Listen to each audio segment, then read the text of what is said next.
سنت کے مطابق میں ہر ایک کام کروں، کاش تو پہ کر سنت مجھے اللہ بنا دے۔ الحمدللہ رب العالمین والصلاة والسلام علی سید المرسلین، اما بعد فاعوذ باللہ من الشیطان الرجیم، بسم اللہ الرحمن الرحیم۔ الصلاة والسلام علیک یا رسول اللہ وعلی آلک واصحابک یا حبیب اللہ۔ الصلاة والسلام علیک یا نبی اللہ وعلی آلک واصحابک یا نور اللہ۔ مدنی چینل کے ناظرین، مدنی چینل کا پروگرام ہے سیرت رسول اور ہم، اور اس پروگرام میں ہم نبی مختار صلی اللہ تعالی علیہ وآلہ وسلم کی مبارک زندگی کے مختلف گوشوں پر گفتگو کرنے کی سعادت پاتے ہیں۔ اور نبی پاک صلی اللہ تعالی علیہ وآلہ وسلم کی ویسے تو کئی شانیں ہیں، لیکن آپ کی شانوں میں ایک نمایاں شان آپ علیہ السلام کا جود و کرم کرنا اور سخاوت کرنا بھی ہے۔ اپنی امت کو، اپنے غلاموں کو نوازنا ہے، انعامات دینا ہے، اور آپ علیہ السلام چونکہ رب تبارک و تعالیٰ کی نعمتوں کو تقسیم کرنے والے ہیں، رب تبارک و تعالیٰ کے نعمتوں کے خزانوں کے قاسم ہیں، تو اس اعتبار سے پیارے آقا علیہ السلام کا جود و سخا بالکل نرالا تھا، اور ساری کائنات میں پیارے آقا علیہ السلام کے جود و کرم کی کوئی مثال نہیں ملتی۔ آپ علیہ السلام نے ہر موقع پر اپنے غلاموں پر سخاوت کا مظاہرہ فرمایا، جود و کرم فرمایا، اور صحابہ کرام نے بڑے خوبصورت انداز میں بھی نبی کریم رؤوف الرحیم صلی اللہ تعالی علیہ وآلہ وسلم کی اس خوبی کو بیان کیا ہے۔ مدنی چینل کے ناظرین، انسان کو جب کسی شخصیت سے، کسی ذات سے محبت ہوتی ہے تو اس محبت کی کئی وجوہات ہوتی ہیں۔ علماء کرام نے اس کے کئی اسباب لکھے ہیں کہ بندہ کسی سے محبت کرتا ہے تو اس کی وجہ کیا ہوتی ہے۔ اس کی ایک وجہ تو یہ ہوتی ہے کہ جس سے محبت کی جا رہی ہے وہ حسن و جمال والا ہے، وہ دکھنے میں بڑا بھلا لگتا ہے، تو انسان کو اس شخصیت سے، اس ذات سے، اس شے سے محبت ہو جاتی ہے۔ اور محبت کی ایک وجہ یہ بھی ہوتی ہے کہ اگر کسی شخص کے احسانات ہوں، کسی نے ہم پر کوئی احسان کیا ہو، مہربانی کی ہو، تو احسان کے نتیجے میں بھی اپنے محسن سے محبت ہو جاتی ہے۔ اور محبت کا ایک سبب یہ بھی ہوتا ہے کہ اگر کسی شخص میں، کسی ذات میں اچھے اوصاف ہوتے ہیں، اچھے اخلاق ہوتے ہیں، اچھی عادات اور اچھا مزاج ہوتا ہے، تو اس اچھی عادت، مزاج اور حسن سیرت کی وجہ سے بھی بندے کو کسی سے محبت ہو جاتی ہے۔ اگر ذات مصطفیٰ کو دیکھا جائے تو رب تبارک و تعالیٰ نے اپنے محبوب علیہ السلام کو ہر اعتبار سے کامل بنایا ہے، اور مخلوق میں محبت کے جو بھی اسباب ہوتے ہیں وہ پیارے آقا علیہ السلام کی ذات میں بدرجہ اتم پائے جاتے ہیں۔ یعنی آپ علیہ السلام کا حسن و جمال، ظاہری اعضاء کی خوبصورتی، یہ اپنی مثال آپ ہے۔ نبی پاک صلی اللہ تعالی علیہ وسلم کے باطنی اوصاف، یعنی آپ علیہ السلام کی سیرت، مزاج اور اخلاق، یہ بھی سب سے جدا ہیں۔ اور اگر بات کی جائے احسانات کی، سخاوت کی، جود و کرم کی، تو اس میں بھی پیارے آقا علیہ السلام پوری کائنات میں اپنا جواب نہیں رکھتے۔ تو محبت کی جو بھی وجوہات ہو سکتی ہیں، تمام تر وجوہات ذات مصطفیٰ میں جمع ہوتی ہیں، اسی لیے پیارے آقا علیہ السلام کی ذات اقدس مرکز محبت ہے۔ ہمیں بھی پیارے آقا علیہ السلام کی سیرت کے اس پہلو پر غور کر کے اس خوبصورت صفت کو اپنانا چاہیے کہ رب تبارک و تعالیٰ نے جو ہمیں مال عطا کیا ہے، اللہ تعالیٰ نے جو ہمیں نعمتیں عطا کی ہیں، تو ان میں بخل نہ کیا جائے، ان نعمتوں کو اپنی ذات تک محدود نہ رکھا جائے، بلکہ اللہ کے بندوں کو اس نعمتوں سے فیض یاب کیا جائے۔ اپنے خاندان کے، گھر کے افراد ہوں، معاشرے کے افراد ہوں، غریب مسلمان ہوں، تو ہمیں اپنے مال کے ذریعے، اپنی نعمتوں کے ذریعے ان کے ساتھ سخاوت کا مظاہرہ کرنا چاہیے۔ پیارے آقا علیہ السلام ویسے تو سارا سال ہی اور سال کے ہر مہینے ہی میں جود و کرم فرماتے تھے، لیکن بالخصوص جب رمضان المبارک کا مہینہ آتا تو نبی پاک صلی اللہ تعالی علیہ وسلم کے جود و کرم کی شان ہی نرالی ہوتی تھی، انداز ہی نرالا ہوتا تھا، اور صحابہ کرام نے احادیث مبارکہ میں بڑے خوبصورت انداز میں ان واقعات کو، ان کیفیات کو اور پیارے آقا علیہ السلام کی شان و عطا کو بیان کیا ہے۔ چنانچہ نبی پاک علیہ السلام کے ایک بڑے پیارے صحابی ہیں جو پیارے آقا علیہ السلام کے چچا حضرت عباس رضی اللہ تعالی عنہ کے بیٹے بھی ہیں، صحابی ابن صحابی ہیں، حضرت عبداللہ ابن عباس رضی اللہ تعالی عنہما۔ انہوں نے یہ حدیث پاک روایت کی ہے، اور امیر المومنین فی الحدیث امام بخاری رحمۃ اللہ تعالی علیہ نے بخاری شریف کی بالکل ابتدا میں اس حدیث پاک کو ذکر کیا ہے۔ حضرت عبداللہ بن عباس رضی اللہ تعالیٰ عنہ نبی پاک علیہ السلام کی شان سخاوت کا بیان کرتے ہوئے فرماتے ہیں کہ کان رسول اللہ صلی اللہ تعالی علیہ وسلم اجود الناس، سبحان اللہ، کہ اللہ کے رسول صلی اللہ تعالی علیہ وآلہ وسلم تمام لوگوں میں سب سے بڑھ کر جود و کرم فرمانے والے تھے، سخاوت کرنے والے تھے، سب سے زیادہ سخی تھے۔ یہ تو آپ علیہ السلام کی طبیعت کا ایک حصہ تھا کہ آپ اجود الناس تھے، یعنی سب سے بڑھ کر جواد تھے۔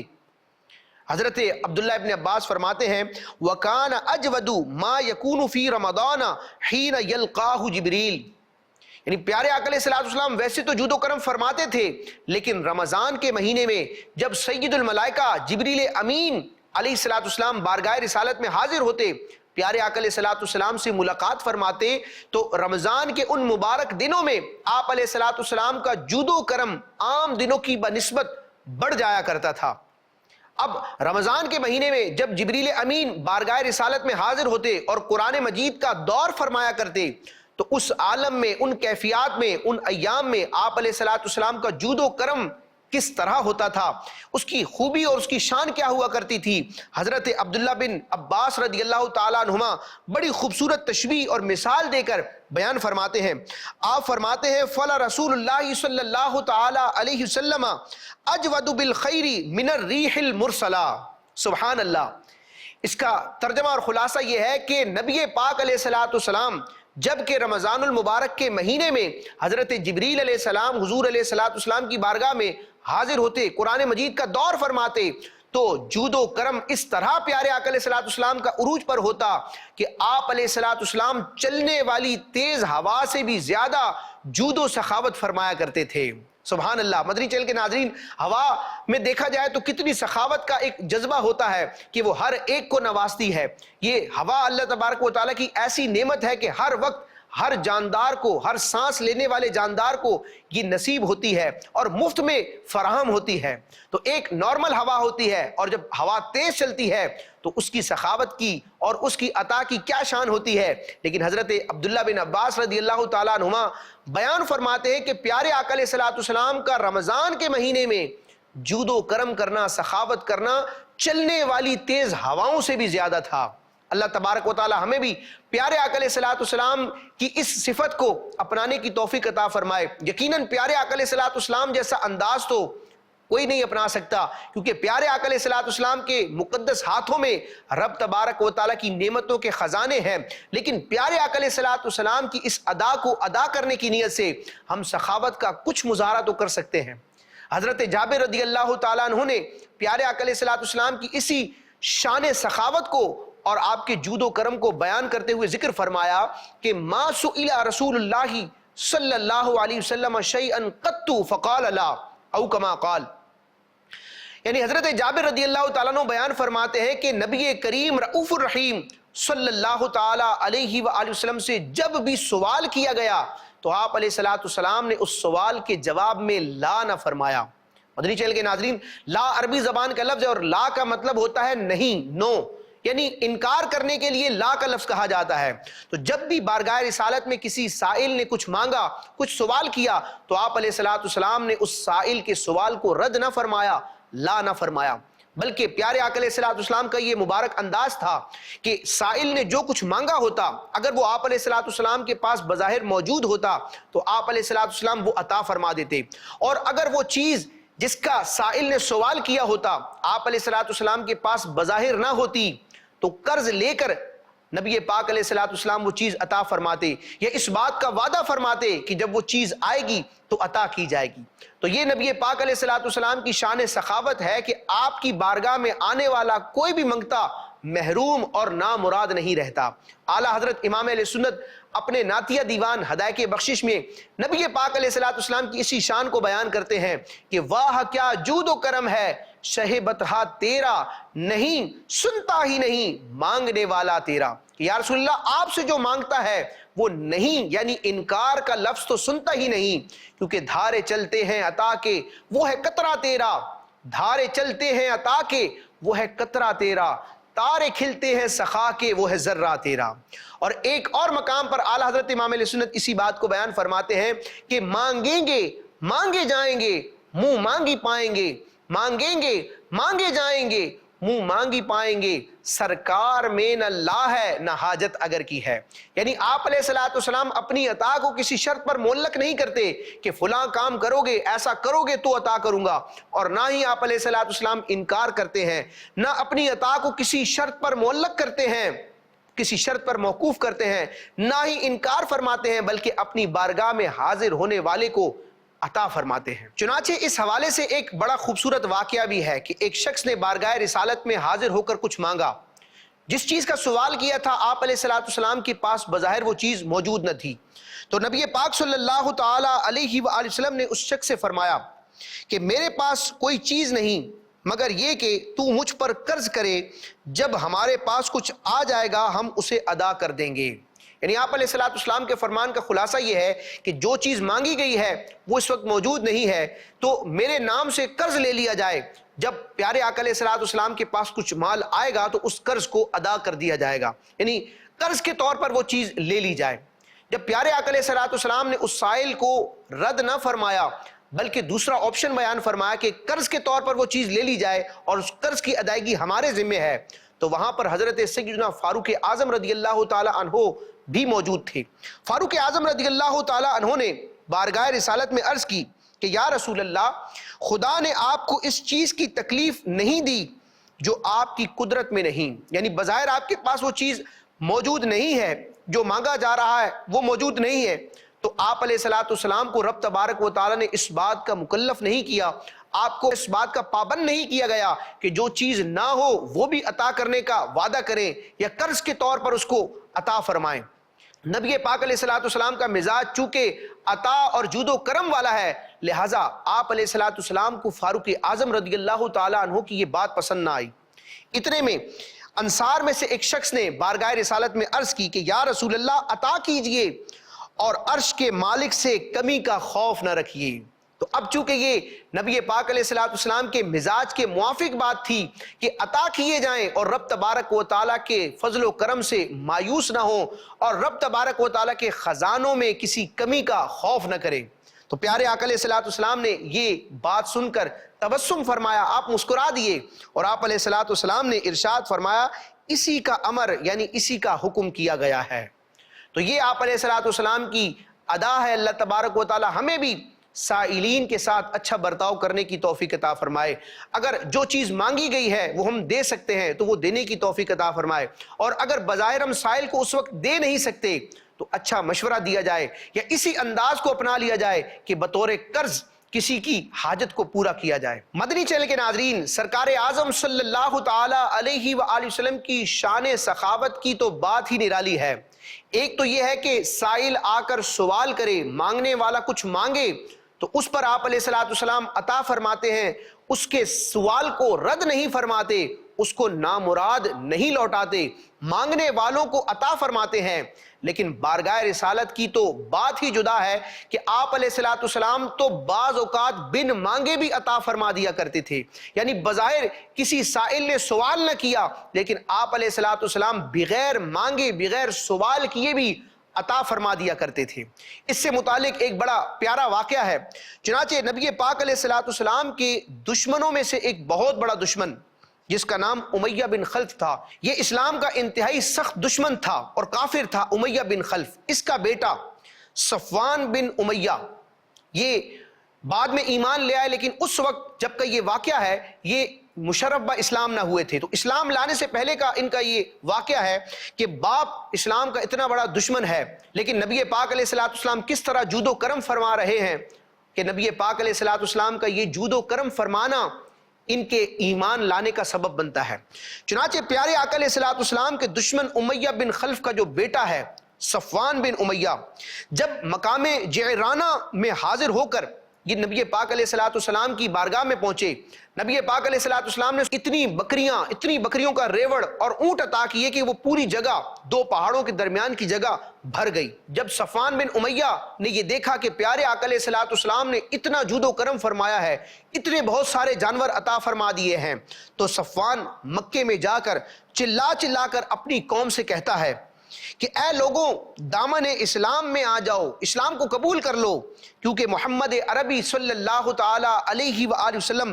اس قدر زیادہ مال عطا فرماتے ہیں کہ فقیری اور محتاجی کا کوئی اندیشہ نہیں رہتا. اور دوسروں کو بھی ترغیب دی، اور اس کے ساتھ ساتھ حضرت صفوان رضی اللہ تعالیٰ عنہ نے اسلام بھی قبول کیا. یعنی باپ اسلام کا سخت دشمن ہے، لیکن پیارے آقا علیہ الصلوۃ والسلام کے جود و کرم کی برکت سے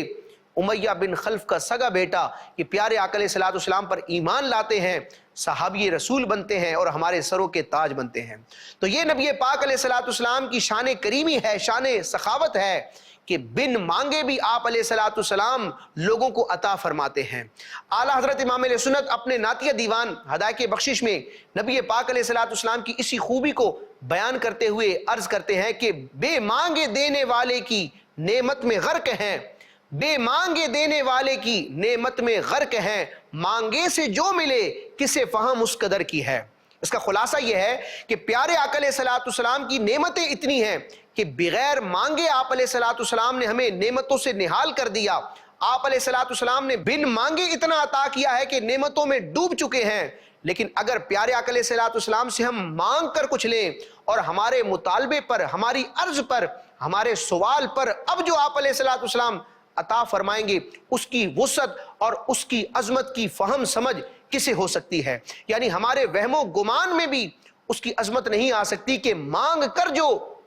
لیا جائے گا اور عطا ہوگا اس کی بات ہی نرالی ہوگی. بے مانگے دینے والے کی نعمت میں غرق ہیں، بے مانگے دینے والے کی نعمت میں غرق ہیں، مانگے سے جو ملے کسے فہم اس قدر کی ہے. مدنی چینل کے ناظرین، سرکار اعظم صلی اللہ تعالی علیہ وآلہ وسلم کا انداز سخاوت کیسا ہے؟ ایک تو یہ ہے کہ کسی نے مانگا اس کو عطا کر دیا، بعض اوقات بن مانگے عطا فرما دیا، اور بعض صورتوں میں ایسا ہوتا کہ بظاہر آپ علیہ الصلوۃ والسلام کے پاس ظاہری طور پر کوئی چیز موجود نہ ہوتی، لیکن آپ صلی اللہ تعالی علیہ وآلہ وسلم اس بات کا اظہار فرماتے، اس خواہش کا اظہار فرماتے کہ میرے پاس کچھ ہو تو وہ میں اللہ کے بندوں میں تقسیم کر دوں. چنانچہ اسی سے متعلق بخاری شریف کی ایک روایت ہے، حضرت سیدنا ابو ذر رضی اللہ تعالیٰ عنہ کا بیان ہے. آپ فرماتے ہیں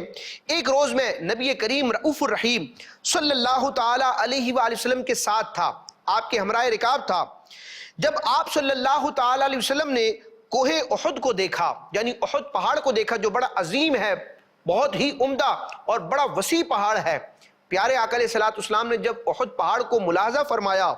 تو ارشاد فرمایا، اپنی اس خواہش کا اظہار فرمایا کہ اگر یہ پہاڑ میرے لیے سونے کا بن جائے تو میں پسند نہ کروں گا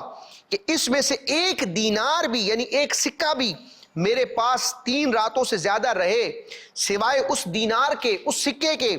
جسے میں قرض کی ادائیگی کے لیے چھوڑ دوں. یعنی اگر رب تبارک و تعالیٰ میرے لیے اس احد پہاڑ کو سونا بنا دے تو قرض کی ادائیگی والے مال کے علاوہ میں اس مال کو اپنے پاس نہ رکھوں، 3 راتیں بھی نہ گزرنے دوں اور اسے خلق خدا میں تقسیم کر دوں. اور پیارے آقا علیہ الصلوۃ والسلام کا یہ انداز بھی تھا کہ اگر آپ علیہ الصلوۃ والسلام کی بارگاہ میں کوئی مال آتا، کوئی چیز آتی تو آپ صلی اللہ تعالی علیہ وسلم اس کو صدقہ فرما دیا کرتے، مستحقین میں تقسیم فرما دیا کرتے. چنانچہ بخاری شریف میں اس طرح کا ایک واقعہ بھی موجود ہے. نبی پاک علیہ الصلوۃ والسلام کی شان سخاوت کو بیان کرتے ہوئے راوی کہتے ہیں کہ ایک روز نماز عصر کا سلام پھیرنے کے بعد فوراً ہی آپ علیہ الصلوۃ والسلام اپنے گھر تشریف لے جاتے ہیں اور پھر واپس آتے ہیں. تو صحابہ کرام کو اس سے تعجب ہوتا ہے کہ نماز کی ادائیگی کے فوراً بعد آپ علیہ الصلوۃ والسلام گھر کیوں تشریف لے گئے؟ تو نبی پاک علیہ الصلوۃ والسلام نے اس کی وجہ بیان فرمائی. ارشاد فرمایا کہ مجھے نماز میں خیال آ گیا کہ صدقے کا کچھ سونا یعنی گولڈ میرے گھر میں پڑا ہوا ہے، مجھے پسند نہ آیا کہ رات ہو جائے اور وہ میرے گھر پر پڑا رہے، لہٰذا اسے لا کر میں نے یہاں پر تقسیم کر دیا. تو آپ علیہ الصلوۃ والسلام نے اس سونے کو اپنے گھر میں رکھنا گوارا نہ کیا، بلکہ مستحقین میں اس کو تقسیم فرما دیا۔ تو یہ پیارے آقا علیہ الصلوۃ والسلام کی عطائیں ہیں کہ اپنے پاس سنبھال کر کچھ نہیں رکھتے، جو آتا ہے اپنی امت پر، اپنے غلاموں پر تقسیم فرما دیتے ہیں۔ اللہ تبارک و تعالی ہمیں بھی یہ جذبہ عطا فرمائے کہ ہمیں کوئی نعمت ملتی ہے تو اپنی ضرورت کا رکھنے کے بعد، اپنے گھر والوں کے حقوق کی ادائیگی کے بعد جو اضافی نعمتیں ہوتی ہیں ان میں اپنے دوسرے مسلمان بھائیوں کو بھی شریک کریں، اور جو ہمارے مال کا اچھا مستحق ہو اس کو ہم وہ مال پہنچائیں۔ صدقات واجبہ یعنی زکوٰۃ، فطرہ وغیرہ، اس کی ادائیگی تو لازم ہے ہی، لیکن اس کے ساتھ ساتھ اللہ تبارک و تعالی نفلی صدقات کرنے اور نفلی طور پر بھی راہ خدا میں مال خرچ کرنے کی رب تبارک و تعالی ہمیں توفیق عطا فرمائے۔ مدنی چینل کے ناظرین، سرکار اعظم صلی اللہ تعالی علیہ وآلہ وسلم کا جود و سخاوت اور اپنے غلاموں پر کرم نوازی کرنا، اس کے بڑے خوبصورت اور پیارے پیارے انداز ہمیں سیرت مصطفیٰ میں ملتے ہیں۔ کبھی تو کسی نے کچھ مانگا، مانگنے پر عطا فرمایا، کبھی بن مانگے عطا فرما دیا، کبھی قرض کا وعدہ فرما لیا یعنی قرض لے کر وہ چیز عطا فرما دی، کبھی عطا کرنے کا وعدہ کر لیا، اور بعض اوقات تو ایسا ہوتا کہ آپ علیہ الصلوۃ والسلام کوئی چیز ایک شخص سے خریدتے اور خرید کر اس کی قیمت ادا کرنے کے بعد فوراً وہ چیز کسی دوسرے کو عطا فرما دیتے، بلکہ بعض اوقات ایسا ہوتا کہ جس شخص سے وہ مال خریدا ہوتا، وہ چیز خریدی ہوتی، اس کی قیمت ادا کرنے کے بعد وہ چیز واپس اسے عطا فرما دیا کرتی۔ تو یہ عطائے مصطفیٰ کے مختلف انداز ہیں۔ اللہ تبارک و تعالی ہمیں بھی مخلوق کے ساتھ، مسلمانوں کے ساتھ اس طرح کے اچھے انداز اختیار کرنے کی توفیق عطا فرمائے کہ مسلمانوں کی دل جوئی بھی ہو جائے اور صدقے کا ثواب بھی مل جائے، سخاوت اور عطاؤں کا مظاہرہ بھی ہو۔ چنانچہ نبی پاک علیہ الصلوۃ والسلام کے حوالے سے آپ کی سیرت میں یہ تحریر کیا گیا کہ ایک مرتبہ آپ علیہ الصلوۃ والسلام نے اپنے صحابی حضرت جابر بن عبداللہ رضی اللہ تعالی عنہ سے ایک اونٹ خریدا، جانور خرید لیا، اور خریدنے کے بعد وہی اونٹ دوبارہ حضرت جابر بن عبداللہ رضی اللہ تعالی عنہ کو تحفے کے طور پر عطا فرما دیا۔ سبحان اللہ، کیا ادا ہے کہ انہی سے خریدا، انہی کا مال ان سے خریدا، قیمت بھی ادا فرما دی، نہ قیمت واپس لی اور نہ مال اپنے پاس رکھا، بلکہ قیمت دینے کے بعد وہ مال واپس لوٹا دیا۔ تو یہ بھی انداز ہوتا ہے۔ اسی طرح پیارے آقا علیہ الصلوۃ والسلام کا ایک اور انداز اس کو بخاری شریف میں بیان کیا گیا کہ ایک مرتبہ سرکار اعظم صلی اللہ تعالی علیہ وآلہ وسلم نے حضرت فاروق اعظم رضی اللہ تعالیٰ عنہ سے ایک شتر یعنی ایک اونٹ خریدا۔ آپ رضی اللہ تعالیٰ عنہ نے وہ اونٹ بارگاہ رسالت میں پیش کر دیا۔ چنانچہ پیارے آقا علیہ الصلوۃ والسلام نے فاروق اعظم رضی اللہ تعالیٰ عنہ سے وہ اونٹ خریدا، اور وہ اونٹ لے کر فاروق اعظم رضی اللہ تعالیٰ عنہ کے بیٹے یعنی عبداللہ ابن عمر رضی اللہ تعالیٰ عنہما کو تحفے کے طور پر پیش فرما دیا۔ کتنا خوبصورت انداز ہے کہ والد سے پرچیزنگ ہو رہی ہے، فاروق اعظم رضی اللہ تعالیٰ عنہ سے وہ اونٹ خرید رہے ہیں اور خرید کر انہی کے بیٹے کو تحفہ عطا فرما رہے ہیں۔ تو یہ نبی پاک علیہ الصلوۃ والسلام کا جود و کرم ہے، اور آپ علیہ الصلوۃ والسلام کا جود و کرم صرف صحابہ کرام، اہل بیت اطہار یا صرف اہل عرب تک ہی موقوف نہ تھا، بلکہ حقیقت یہ ہے کہ کائنات میں جسے جو کچھ مل رہا ہے وہ پیارے آقا علیہ الصلوۃ والسلام کی برکت سے اور آپ کے دست اقدس سے مل رہا ہے، کیونکہ آپ علیہ الصلوۃ والسلام نے اس حقیقت کو خود بیان فرمایا ہے کہ انما انا قاسم واللہ یؤتی، میرا رب مجھے عطا کرتا ہے، میں تقسیم کرتا ہوں۔ انما جعلت قاسما اقسم بینکم، مجھے قاسم یعنی تقسیم کرنے والا بنا دیا گیا ہے، میں تمہارے درمیان رب کی نعمتوں کو تقسیم کرتا ہوں۔ رب ہے معطی، یہ ہے قاسم، رب ہے معطی عطا کرنے والا، یہ ہے قاسم تقسیم کرنے والے، رزق اس کا ہے، کھلاتے یہ ہیں، اس کی بخشش ان کا صدقہ، دیتا وہ ہے، دلاتے یہ ہیں۔ اعلیٰ حضرت امام علیہ سنت نے بھی فتاوی رضویہ شریف میں مختلف مقامات پر نبی پاک علیہ الصلوۃ والسلام کی جود و کرم کو بڑے خوبصورت انداز میں بیان فرمایا ہے، اور اعلیٰ حضرت کی عبارات کے الفاظ اتنے خوبصورت ہیں کہ پڑھ کر ایمان تازہ ہوتا ہے کہ جس کو جو کچھ مل رہا ہے، ملا تھا، مل رہا ہے یا آئندہ ملے گا، سب پیارے آقا علیہ الصلوۃ والسلام کی عطاؤں ہی کا صدقہ ہے۔ یہ سب کائنات پر نبی پاک علیہ الصلوۃ والسلام کا انعام ہے کہ اللہ تعالیٰ نے اس کائنات میں نعمتوں کے تقسیم کرنے کے لیے اپنے محبوب علیہ الصلوۃ والسلام کو قاسم بنایا ہے۔ چنانچہ اعلیٰ حضرت امام علیہ سنت فتاوی رضویہ شریف میں قرآن مجید کی اس آیت مبارکہ وما ارسلناک الا رحمۃ للعالمین، کہ رب تبارک و تعالیٰ نے اپنے محبوب سے فرمایا کہ اے محبوب ہم نے تجھے نہ بھیجا مگر رحمت سارے جہان کے لیے، یعنی اے محبوب ہم نے آپ کو تمام جہانوں کے لیے رحمت بنا کر بھیجا ہے۔ اس آیت مبارکہ کو ذکر کرنے کے بعد اعلیٰ حضرت امام اہل سنت امام احمد رضا خان تحریر فرماتے ہیں کہ عالم ما سوی اللہ کو کہتے ہیں، یعنی رب نے فرمایا کہ تمام عالمین کے لیے، تمام جہانوں کے لیے آپ کو رحمت بنایا۔ عالم کسے کہتے ہیں؟ تو عالم کی اگر ڈیفینیشن کی جائے تو رب تبارک و تعالیٰ کے سوا جو کچھ ہے، یعنی جتنی بھی مخلوقات ہیں سب عالم کہلاتی ہیں۔ اعلیٰ حضرت فرماتے ہیں کہ عالم ما سوی اللہ کو کہتے ہیں جس میں انبیاء و ملائکہ سب داخل ہے، یعنی وہ بھی اس جہان کا حصہ ہے۔ تو لا جرم یعنی یقیناً حضور پر نور سید المرسلین صلی اللہ تعالی علیہ وسلم ان سب پر رحمت اور نعمت رب الارباب ہوئے، اور وہ سب حضور کی سرکار عالی مدار سے بہرہ مند و فیض یاب۔ اور پھر پیارے آقا علیہ الصلوۃ والسلام کی عطاؤں کا،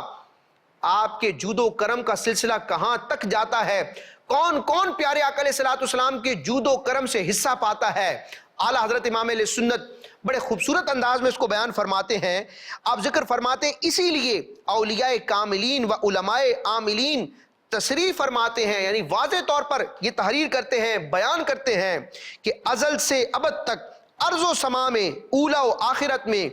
دین و دنیا میں، روح و جسم میں، چھوٹی یا بڑی، بہت یا تھوڑی، جو نعمت و دولت کسی کو ملی یا اب ملتی ہے یا آئندہ ملے گی، سب حضور کی بارگاہ جہاں پناہ سے بٹی اور بٹتی ہے اور ہمیشہ بٹے گی۔ سبحان اللہ۔ امام اہل سنت نے گویا کہ بات ہی مکمل فرما دی کہ جس کو جو ملا تھا، مل رہا ہے یا ملے گا، بالواسطہ یا بلا واسطہ پیارے آقا علیہ الصلوۃ والسلام ہی کی جناب سے عطا ہو رہا ہے۔ اسی بات کو کسی شاعر نے بڑے خوبصورت انداز میں بیان کیا کہ آدم و عالم پہ ہے رحمت رسول اللہ کی، آدم و عالم پہ ہے رحمت رسول اللہ کی، بٹ رہی ہے خلق میں نعمت رسول اللہ کی۔ مدنی چینل کے ناظرین، یہ نبی پاک علیہ الصلوۃ والسلام کا اعلیٰ کردار ہے، اور آپ علیہ الصلوۃ والسلام کی شان سخاوت ہے کہ آپ علیہ الصلوۃ والسلام اپنے غلاموں کو بلکہ ساری کائنات ہی کو اپنی عطاؤں سے نواز رہے ہیں۔ اللہ تبارک و تعالی ہمیں بھی